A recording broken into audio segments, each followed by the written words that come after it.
What up, Brad here again. Today what I want to talk about is entrepreneurialism. So I'm assuming the fact that 10-20% of people are actually business owners, entrepreneurs, that means most people that are watching this video maybe aren't. Although I think guys that get into the self-development industry in general are more autonomous and are more likely to be business owners going in the entrepreneurial way.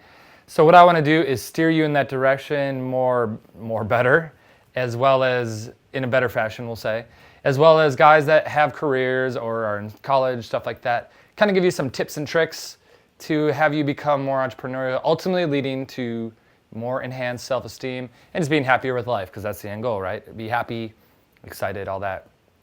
So the reason why I like getting in this myself is because coming into the first 25 years of my life, I was 100% stuck in the rat race, not thinking for myself and just kind of living by society standards of what I should be doing, what's the right direction to move. So for me, leaving high school, that was deciding to go to med school. So for 4 or 5 years, about 4.5 years, my undergrad, I studied microbiology, which is one of the hardest programs. I didn't even know what the hell a bacteria was, so I had no reason to study that. I didn't enjoy it, although actually there were aspects of it that I liked. And then moved on to grad school to get even a better GPA, be more a successful candidate to get into med school, and even starting some med school courses. And I did that. During that time, I read Ayn Rand's book called The Fountainhead. And I realized that I was 100% wanted to be a doctor because it had job security, it paid well, it was a noble profession, like it looked well to other people. And my parents were super stoked that that's what I had chose to do. And I realized that I didn't really care about helping people. I didn't really care about any of that shit. All I really wanted to do was make a lot of money, and I knew that a doctor was like, be a doctor or a lawyer. That's the easiest way to make a lot of cash. And now even thinking about last night, I'm in improv class, and people are asking me what I do, because I was in Dubai last week. You can probably tell I'm a little red in the face. And they're like, well, why are you in Dubai? What were you doing there? And I was explaining how I do, the weekend seminars. I also do the video content here, do stuff online. I have the other business, the lifestyle development business, lifestyle videos, but I also have lifestyledevelopment.com. And all these different things kind of accumulate together to create an income. And they're saying, well, what the hell? I don't get it. Because people are so stuck into cookie cutter positions. That's what they want. They want something that, like a label they can put on who they are. So I think this confuses a lot of people. And the fact that most of the guys that are watching these videos are in their 20s or maybe early 30s, although nothing against older guys. A lot of older guys are kind of stuck in jobs they don't want. And what happens is as you get into pickup more and more, and you want to go out as consistently as you can, you realize the job gets in the way. If you have the 9-to-5 career, you start thinking, I want to go out more often. How can I do that? Oh, work for myself. And the frustration that I had is the more self-development you do, you get more confidence. You feel jazzed up. You're like, fuck, I can. And then you start accomplishing the success with women stuff. And you think to yourself, well, if I can conquer that, I should be able to do anything. And you do have the self-esteem and the motivation. And what, for most guys, it's the first thing they've done in their life where they saw a long-term goal and they actually achieved it. Just because the end goal is so nice of having those women in your life. And they start thinking, I should do this in the business world too. Why can't I do this there? If I did it here, I should do it there. And this is something that I sat in this diluted state for about 2 to 3 years. Diluted is probably not the right word, but a muddiness, a very non-lucid environment. Thinking, well, I want to make money, I want to start a business, but I don't know the game plan, I don't know how to start.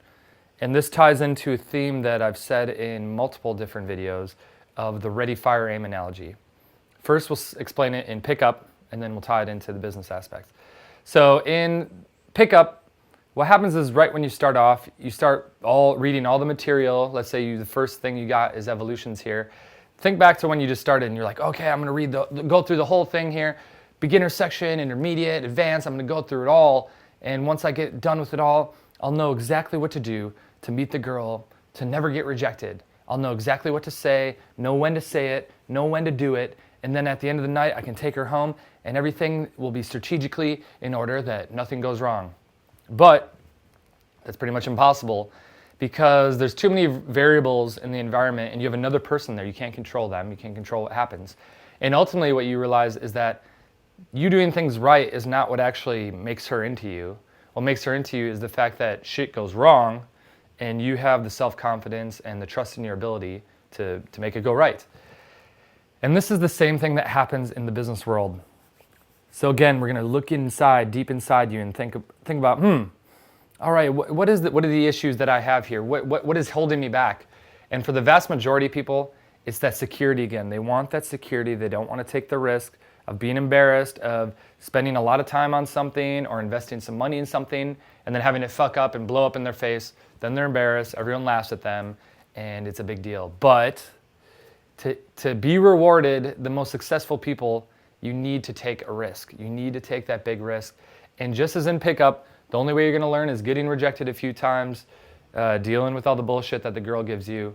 When you start a business, the same thing. The only way you're gonna learn is putting yourself out there, taking the risk in your business, whatever that is, and tweaking the dials as you get into the real life characteristics of you don't really know what to expect from your customer, from the economy, and maybe the business partners that you have, the staff that you have, as well as the people that you're working with. If you're working with like some distributor or something, there's all these variables that come into play that you can't control. And the only way you're going to learn how to deal with that and have the confidence is go out and do it. So it's something that I've noticed that how can you get there quicker? How can you do it? One thing that I noticed from a Tony Robbins seminar that I did recently, he talks about how at some point in his life he saw the Del Mar Castle, which is in San Diego, and he lived there for a long time. He actually owned it for a while. And he talks about for a while he was just renting it out and he had his family there. It's like $2,000 a month, which now would probably be like $6 or $8 grand, probably even more. And he thought to himself, shit, I don't want to lose this lifestyle. I love living in this castle, so I got to do it. But I don't have the income right now. But what he did is he decided, nope, I'm going to buy it. I have to buy it. And then what happened was he found a master plan and a strategy to where he kind of came into place there. Another entrepreneur I talked to recently when I was in Dubai, he was saying, yeah, my dad says the same thing, this super successful multi-deca millionaire. And what he talks about is what you want to do is bite off more than you can chew, bite off more than you can handle, and then you learn how to deal with it because it's inevitable, you have to. And this is kind of, I think, the only way when you get further in your life to, instead of burning the boats, burning the bridges, you just end up like creating new competition, like with yourself, new tests for yourself. And it's kind of a new way to burn the boats by creating situations and an environment where it's inevitable you have to succeed or you're gonna not be able to pay your mortgage. So what I would say is think about in your life, think about an area where you could go, what's something I could do to force myself where I have to? Maybe it's quitting your job and then you gotta eat. So you gotta do something and start something, make some money there to survive basically. I think there's ways you can sidestep it and get there in a smoother fashion. So what we'll talk about, I'm gonna give you 2 books this week. The 2 books for the lifestyle video here. Number 1, what we have is The 4-Hour Workweek by Tim Ferriss. And if you read this book a couple years ago, read it again. It hits you on different levels. I remember reading this probably 4 or 5 years ago, and now I read it recently and I was thinking, wow, this book is really ahead of its time. Sometimes I hate on Tim Ferriss a little bit because I think he's somewhat of a whatever. He talks above what he actually is, but that's a whole nother story. But this book, I was amazed at the fact that it came out in 2008 or something, or probably even earlier. And it really gives you a lot of good insight and a lot of advice on today's economy and how it actually moved totally in the direction of where that book was heading. The other book, which is fucking super awesome, is The 50th Law by Robert Allen. So I'd love to have you check this one out. And it's based off the 48 Laws of Power, is the book that Robert Allen first wrote. And this new book is called The 50th Law, which the muse is 50 Cent, which some people might think, oh, it actually loses credibility because they're like, I don't listen to rap or hip hop. 50 Cent doesn't look like this hip hop genius or something. But actually, when you read it, you realize how good of a business acumen he had from slanging rock back in the day on the streets. And more, it's less about 50. It's more just he's the muse and the jumping off point for Robert Allen to talk about all sorts of successful risk takers like Napoleon and some famous businessmen and stuff like that.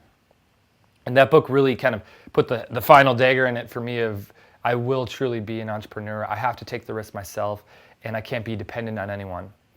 And this goes back to why I want to put this out there to kind of give you some inspiration to move in that direction. Because for me, If ultimately self-esteem at the end of the day is what you want, what is self-esteem? What is true expression of yourself? It's fully being able to do that, cut the ropes, cut the chains, and you can do it on your own with not being dependent on anyone. And no matter what your job is, if you have a job and you have a career, you're dependent on someone. You're dependent on the person that's paying you, giving you the income, and at the whim of themselves, they can ruin that at any moment. Not that they will, and I'm not going to say to quit your job automatically if you have a job, but look about and think about, can I fully be autonomous here? Or do I have people above me that have to tell me what to do? And I'm in a lucky position being with RSD that I'm basically like a micro entrepreneur within RSD, and I have my own business within a business to where they give me free range to do whatever I want. And it was a really great kind of safety net to have the RSD, the business beside it. Because, when I ran into issues, Nick and Owen really helped me out a lot. But a lot of this, it was all created on my own. So if I look at the Evolutions product itself, this Immersions product, 100% I developed it on my own, other than having my mentors and stuff like that. But no one in RSD gave me really any input here, which gave me a lot of confidence. So now when I'm going out and I'm doing future business ideas and future kind of game plans there, I have a huge amount of confidence through what came away with this. So the first technique or tip I'm going to give to guys that have a career is think to yourself how, instead of just burning the boats, burning the bridges, and just getting rid of the job and going fucking broke and kind of losing that side of things, what can I do within my company, within my business, within the business that I work for, that I can develop some more entrepreneurial skills? And like I said, for me, it was creating a product, doing it all autonomously on my own, and doing the entire thing and learning how a launch goes down, how to product launch, all that, how the business is run, how to delegate staff to work with me. And that was, like I said, a huge learning lesson. What can you do in your place? And I think the first thing that holds people back from this is they think, well, I could do more than I want here, but I don't want to even work here, and what's the point? I'm just like wasting time. I'm not getting paid for this extra work that I'm doing. That's the first thing where you got to think, whoa, okay, because as an entrepreneur, as someone, that sort of person has to think super long term. And if I look again using Evolutions as an example, it's kind of funny that I'm here talking about the product that you're watching, but Evolutions, I worked for a good 6 to 8 months without getting paid $1, and the whole time that was happening, I didn't even know if we were going to be able to release the product. But I had the faith, and I had just like, okay, there's the long-term goal. I know I'm going to need to put in a lot of time. And for me, I had really no other option because I went off gallivanting around Buenos Aires for a month straight, not working, and I had all this credit card debt, so I had to do something. So for me, and I was living in my parents' basement, so I really was kind of burning the boats on accident for me. For you, like I said, you don't need to go that far. But think about, okay, I have some long-term goals. Let's say it is to be an entrepreneur. You may not know what capacity that's in, but again, as I said, think about where you're at now, how I can learn some more. Maybe if you're even at Starbucks, you're working there as a barista, what could you do to increase the responsibility you have? Maybe you take on more of the managerial skills. You learn how to delegate staff better. There's a lot of things you can learn that you're going to need to utilize and have that skill set and that tool belt for when you're starting your own business. And if you're in a more kind of a corporate situation, I think you have more opportunities to where you can take on responsibilities. Just go up and ask, right? Just go up and ask about what else could I be doing? What else can I do? I want to do more. How can I take on more? Not asking for a raise, but just thinking, like taking on more skills. And hopefully what happens is if you do stay in a career and you want that path, I think that can be great. And you can be an entrepreneur within the corporate world. And the way you do it is that's the same sort of thing there. Take on more responsibility, take on more risk, take on bigger projects. Don't worry about the pay. And then what happens is you have the leverage after the fact to go, hey, look at what I've done here. Look at all this extra stuff. I think that I deserve more. As me being a business owner and looking at my experience with RSD, RSD is a great example because all the instructors were all, when you're that good with women, you're just so full of yourself that you're like, I'm God's gift to humanity. I have this idea. It's amazing. So I'm going to go over to Nick and Owen and be like, hey, who are the owners of RSD? I got this idea. Give me this money and do it. And they'll think, okay, a number of instructors that came up to us with ideas and it never kind of came to fruition was fucking pretty much every single instructor. So what you have to do is go, okay, I'll just do it first and then hope that afterwards my employer will reward me. And for me, that's totally been the case, is everything I've done, when it actually came to fruition, then when I went back and said, hey, I did this, I learned from this, and here's the numbers of how the business has been better, they're always rewarding me. Another thing with that though, is first, what I'll say is, I notice a lot of guys that get into pickup, they try to go with the online internet marketing sort of arena for being an entrepreneur, starting a business. And I think that's great because there's a lot of flexibility. The entry point is super low. You don't need more than $13 for a domain, and you can really create a website for free on your own with WordPress is free and doing that whole online model. But I think the other reason is because so many people that get into pickup are closet introverts to start with. And what I notice is they go out, they get really good with women, and they have all this situational confidence around women, but then they go back into their little online business and they start just standing behind the scenes, and they're too afraid to go out and actually talk to people. And what it is, it's almost another level of social kind of awkwardness or like apprehension towards any friction in the social world. And what I think of is when I see that, I'm like, you're spending so much time building these networking skills, building these social skills by going out and chatting girls up. Totally, you should be utilizing these skills as something that can help you in the business world. That is like the main aspects of a business world. Things like, going up, being social, dealing with a little awkwardness and pushing through. That's a lot of what sales is. You're not really selling yourself when you're talking to the girl, but you're forcing a certain frame. And when you're in sales, you have a frame of like, you're going to want this product, and you're forcing that frame of reality on them. So a lot of the social dynamics there are identical, and you being able to do that in the nightclub, that is like the ultimate environment where it's hard. That's the hardest place you're going to have to do it. But what happens is now you have this new situational confidence, or lack of situational confidence, with in the business world, just because you don't have any experience there. So again, if you're not doing anything, you're wallowing in the kind of like confusion of thinking, what am I going to do? What's the game plan going to be? As opposed to just going out and taking that risk. Two of my biggest mentors in the business world would be Tony Robbins and Richard Branson. And if I look at them, how they became successful, they just have fucking the biggest balls you could ever imagine. Looking at Richard Branson, I remember he talks about in his book, Losing My Virginity, where he talks about early on where they have the magazine and reporters will come in and he'll fake calls, but he'll have one of his staff member call and they'll be like, oh, it's Mick Jagger. And it's like, excuse me, Mick? Okay, I can't talk right now. I'll call you back later. And he's hanging up. All of a sudden, oh, it's like a fucking lead singer from the Beatles. But John Lennon's on the phone. Oh, John, yeah, great. Nice to hear from you again. I'm really busy right now. I'll call you right back. And he had this happen over and over again, totally faking it, just totally pulling it out of his ass, holding the frame. The reporter's there thinking, he just fucking hung up on Mick Jagger? Are you kidding me? What is this company all about? Must be super successful. So by him kind of having the balls there to kind of fake it till you make it, that's what moved him forward. And he did that again and again in his entrepreneurial career, I guess you'd say, to the point where he has like $1 billion business, probably even more now these days.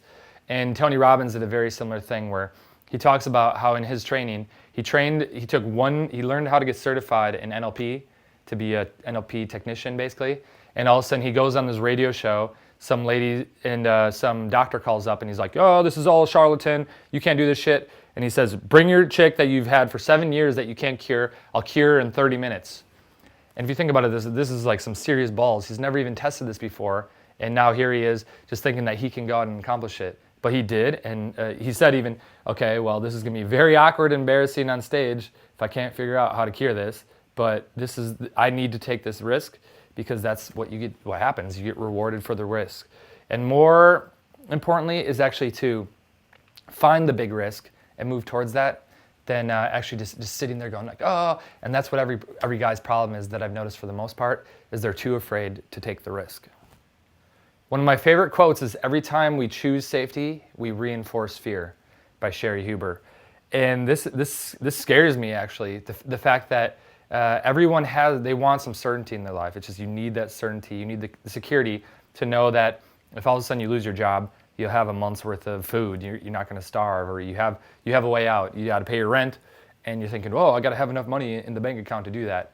But when you make a decision that makes that certainty continue, it reinforces that fear. The fear of not only not taking risks in the business world, but not taking that risk to go to a new gym, not taking the risk to try some new hobby, not taking the risk to approach that hot girl. And that's again why I think this entrepreneurial side of things is so important for me. And the extreme of that is having your own business and fully being the one where if you make the decision and it goes wrong, that's your fault, it's on you. Or if you decide to do nothing, that's your fault, that's on you too. And so what I want to kind of end this out with is giving you kind of a game plan for more of a pragmatic side of things. Because I've noticed a lot of guys that have some extravagant business ideas is they're up in the clouds and they're like, oh man, I had one guy, he came out to me, he's like, I have this amazing idea. You know, I was an engineer in artificial intelligence, they'll be able to do facial recognition and I can make this shit and I'll be able to sell it to Facebook where it'll automatically tag the pictures of people's faces through artificial intelligence. And this dude was like a promoter guy or something at the time. I was like, dude, how are you gonna get there? Maybe 5 years from now you can do this, or if you hire 30 engineers, but I don't think you have $100 million to invest in this sort of idea. And he's like, oh yeah, I tried to get this business idea and get some investors, and they all kind of laughed at me and walked away because there's no pragmatics towards it. There's no pragmaticism, if that's a word even, practical side of things. And so how do you get there is one, you need that long-term goal to give you a direction. And then what you do is you kind of small chunk it. For me, I go, okay, what is my 1 day, not 1 day, but I'll say 1 week goal, 1 month goal, 3 month goal, 6 month goal, 1 year goal, 5 year goal, and 10-year goal. And then each one of those I'll see, okay, am I moving towards each one of those? If, you know, in a week, am I moving towards the 1 month goal, the 3 month goal? You know, for me, 3 month goal right now is like this product that I'm working on is what I'm doing this week, moving me towards that. So then you're always kind of steering the ship, you're riding the ship, but you never know, you kind of know exactly where you want to go, but you never know the path to get there. The example that I like is thinking of an airline pilot. You know, so you have this this flight. Let's say for me, 2 days ago, I flew from Dubai to Washington, D.C. It's not just like direct flight. Even with the autopilot on, it's not direct. What happens is it kind of goes in a direction, the wind kind of blows it off course, then the autopilot kicks in, and it turns back. And it's kind of like a zigzag or floats off to the way.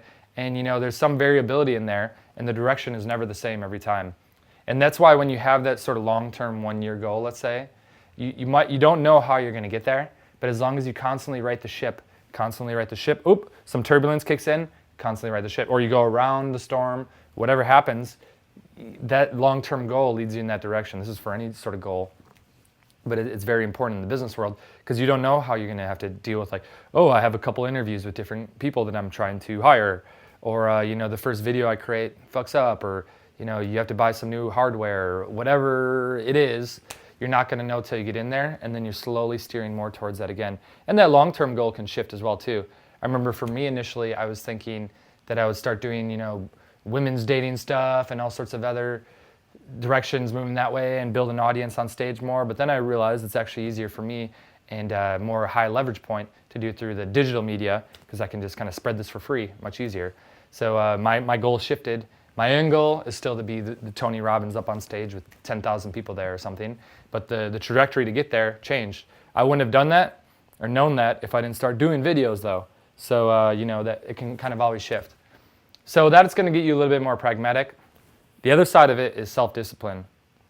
Because when it's only you and nothing happens if you don't work, it's very easy to make excuses for not going out and doing what you need to do. So I'll get into a couple things here. Number one is habit formation. And with habit formation, they always say it takes about 30 days to develop a habit. So what you want to do is, let's say you have the 9-to-5 job, you're going out 3 days a week, you're going to the gym. How can I incorporate some time to do some research for my new business or, you know, a new project that I have? And you need to set that time aside every day to have a little bit going on there. And then what happens is after 30 days, boom, all of a sudden you do it naturally. The first kind of week or two, it's really tough and you're like, I don't want to do this. It's like, I don't have the time, I'm tired. Or if you haven't read in a while, you notice how that first day of reading, it's super slow and you're kind of dozing off, and kind of thinking, what was that shit? And it takes you way too long to read 10 pages or something. But if you do it for a week or two, all of a sudden you get in that habit and boom, your brain's in the right headspace. So think about that. What kind of new skill or habit can I incorporate this month and then do another one next month? I notice if you try to do too many at once, you get overwhelmed and you're thinking, I'll never do this. And you just go back to what you were doing before. So that's obviously not a good thing. You need to just like small chunk it. And basically every month you do that. It's kind of the Kaizen aspect again, where, a couple years later, all of a sudden you're like the ultimate man about the amount of shit that you can take on at once. This kind of gets into productivity stuff, which we've talked about before. The other thing for me I've noticed is how easy it is to rationalize me doing something that actually isn't productive at all towards me in my business. So a good example for me is I love video editing. I love editing videos, and I talked about before how I did video editing, but I realized it wasn't a highly productive task for me. And I could easily train someone to do it for me, and somebody does do it for me now. And for me, content creation and strategizing the business are things that I need to be focused on and delegating. Something that I'm having issues with right now is with me researching the future product, is I'm thinking, oh yeah, I want to do this product, and I know what the product I'm going to model, and I want to watch the whole thing. It's like 20, 30 hours worth of material, and then bullet it out and see how long it is so I can structure my own thing. But I know what I probably should do is hire someone to go through it for me, give the main bullet points, give how long each section is, and that's all I need to do. So instead of spending 20 hours, I spend 30 minutes. And that's something I'm frustrated in dealing with right now, delegating that. But what I want to do for you is not give those specific examples of where you should start delegating already if you're just starting off, but think about, is what I'm doing right here, is this actually helping me out? Is this actually moving me towards making money? Is probably the best example. Because if I look at my career trajectory, my entrepreneurial adventure, is if I look at my blog, bradbranson.com, it took between 2.5 and 3 years before I made $1. I made like $10 here and there from Amazon affiliate stuff. But it took me so long because I was accumulating skills and I was working on things that ultimately did not lead to income creation. And I see this with guys all the time. All of a sudden they have a business idea and they want to get training. So they're thinking, okay, I'm going to watch all these lynda.com videos to learn how to train properly. Yeah, lynda.com, love that. That's a great example. For me, it was like, oh, I'm going to do web design and I'm going to learn that perfectly. Oh, I also need to learn Photoshop perfectly. I need to learn Illustrator perfectly. I need to learn how to get traffic perfectly.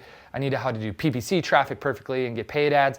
And I learned so many different skills, but none of them led to money. So for me, that's why it's important to have that goal of fairly quickly, with 3 months, 6 months down the road, cool, there's my first $1 that I'm making. And it's going to kind of speed you to get there quicker. And maybe it's not the most efficient way to get there, but once you start making some cash, then you have the money to delegate out properly to other people, certain things, instead of learning it to the hilt. And I think the other problem with that too is because you think it's like, it's my project. Of course, on one hand, you're going to do it better than anyone else because you care more than anyone else because it's your baby. But actually, you can meet people and you can find people and pay people that do it better than you. If you noticed with the evolution, the sales copy that we had set up, that was my first experience where I had Olivier helped me out with that, and he is actually a way better marketer than I was, although I'm learning a lot through doing these things. But so I learned so much from working with him, and I'm like, holy shit, I could have learned this on my own over 5 years, or I can just pay someone who's better than me at it, and all of a sudden, boom, here we go, and shit gets done a lot quicker. But the only way you can get there is actually having, a revenue coming in that you can pay for staff and stuff like that. I feel like I'm getting a little bit too in the business focus here instead of kind of on the holistic aspects. So I don't want to dive in that too deeply, but hopefully this helps you out a little bit, kind of move in more entrepreneurial direction. I guess the last thing what I'll say is for guys that are younger, early 20s, because I know there's a lot of you there here too. And if I look at my kind of come up into where I'm at these days, I'm about to turn 31, and it's interesting how I came to this point. And you could say, hey, the first 25 years of my life were kind of a waste. $100,000 of schooling, 7, 8 years of schooling, and to be a microbiologist, doctor, whatever I wanted to do with that. I wanted to do transplant surgery, actually. And that could be, on one hand, a total waste. But on the other hand, if I look at all the skills that I've developed through my 20s and how it's brought me to where I am right now, it's amazing how it all somehow came together in a way that everything worked out perfectly. Could I really think back when I was 18 years old of thinking, I'm going to be a dating coach when I'm 30 and be doing videos in my apartment and, putting this stuff online? None of that shit was even possible back then, and I didn't even know what RSD was or being a dating coach or any of that. So how did I get there? And it's funny how, I took a year off of school and went out and was a musician and did promo CDs, handing that out. Boom, it teaches me how to do marketing. Playing the piano and learning a long-term task, wow, that helps me out learn pickup. Doing the med school stuff and learning to be like an extreme scientist, doing all this testing, I basically became a social scientist with the dating advice stuff, which is amazing. Basically, I am the guinea pig, going out, testing it, seeing what works, training people up, seeing what works for them. And a lot of the skills were skills that I totally acquired through streaking bacteria plates and writing, instead of field reports, which you do for the dating stuff, was writing those little reports in my, lab reports, basically. So it's amazing how acquiring those skills worked out. And, when I did the music stuff, I was working with Adobe Illustrator, which now I use for, logo creation and stuff like that. And now I'm doing improv and bringing in more skills, and the public speaking's coming in and getting a lot better through me doing improv. So I think really your 20s and your early years is just about acquiring skills. So don't be so worried when you're in college or you're just getting out of college about what is my career, what am I gonna do long term. I heard from Tony Robbins recently, he said most people that are in their early 20s will have 5 to 7 fully different careers by the time they retire at the end of their life. And if I look at me, I've already had 3 or 4 different careers and that trajectory has been very different if I look early compared to later on. So don't be so like, oh my God, I have to be an accountant. Oh my God, I have to be a lawyer. I have to be a doctor, and think that it has to be that concrete. If anything, that's gonna put you stick you into something that you're gonna be kind of you won't have the versatility later in life to kind of shift your focus because it's almost too specialized. So for me, if I was coming through again, I'd probably just learn some basic engineering classes or like history or something like that to learn to read. Philosophy, I love philosophy now, which I hated in school. And just acquire as many skills as you can, do as many things that you enjoy, and hopefully, ultimately, as long as you keep working on yourself and taking risks and pushing yourself and not procrastinating, you'll get to the point where, as you get into your 30s, everything just kind of comes together really nicely. They say about 28, 29. They say 28 is like the year of the lunar, some bullshit. But it is about once you hit about 28, 29 years old, things kind of come into alignment, and all those questions you have just kind of come into focus, and you know what the next step is and you know how to move forward. Hopefully that helped you out. I've never talked about this stuff before either, which seems to be a common occurrence for some of these videos, but it's something that I've focused on a lot, and I'm very passionate about it. I would love it if you commented below with some questions about this or in the forum that we've set up, and so I can kind of fine tune some things here too. So tell me what you think, and until next week, have a great week and enjoy.